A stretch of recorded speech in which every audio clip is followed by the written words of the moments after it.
It's shortly before 2 a.m. on the 29th of June 2008. Ben Kinsella and a friend were heading home from a night out at Sheila Bear's Brasserie Bar in Islington, North London.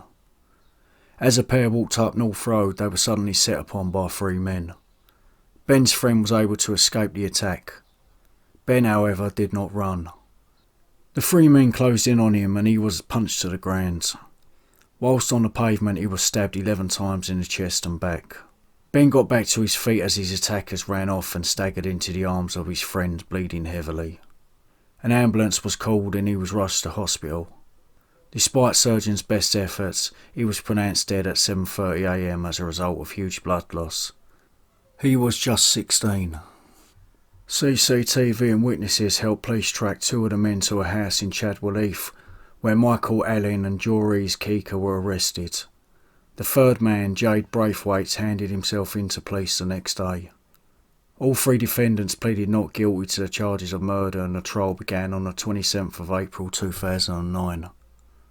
The court was told that 6'6" Braithwaite had gone to the bar in the hope of avenging a fight he had lost a few hours previous. The intended target was no longer there. Instead, Braithwaite, Allen and Keeker waited outside for an easy target. During the course of the trial, both Braithwaite and Allen took the witness stand to blame each other. Braithwaite claimed he saw Allen carrying out the stabbing. Allen claimed he was contacted by Braithwaite and asked to back him following the fight at the bar, but accused Braithwaite of carrying out the attack.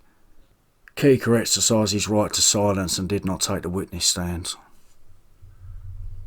The jury was told that Ben was stabbed in both lungs, causing them to collapse, and another inflicted with such force that it went straight through his third rib, splitting it before entering the top of his heart.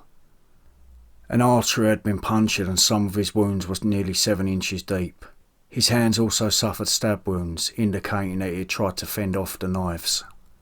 Jade Braithwaite of Bow, East London. Daniel Allen of Islington, North London. Joris Keeker of Islington, North London were all found guilty of murder. All three men were unemployed and had previous criminal convictions for drugs and robbery. Joris Keeker, whose parents were Angolan refugees, was first cautioned aged 11. The same year he stabbed a 14-year-old boy in the back with a 3-inch blade. He was not prosecuted because of his young age.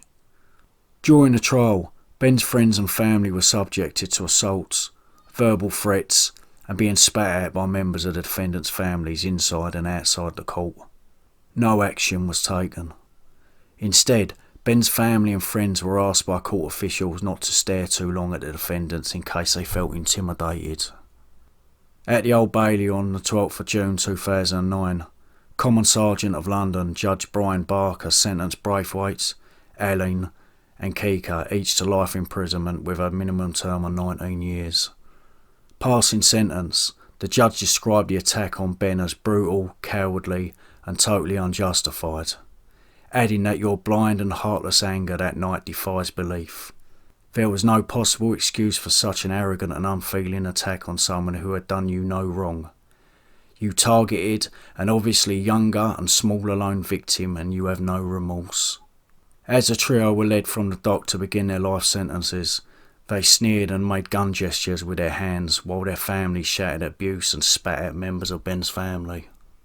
Ben's mother said in a statement, "The feeling and emotion I felt by all my family, but no amount of words could express the daily pain we feel from the loss of Ben. Our beautiful son was brutally and savagely stabbed to death. We as his family have been left devastated and in total despair. Our whole world has been totally turned upside down. Ben went for a good night out and never came home again.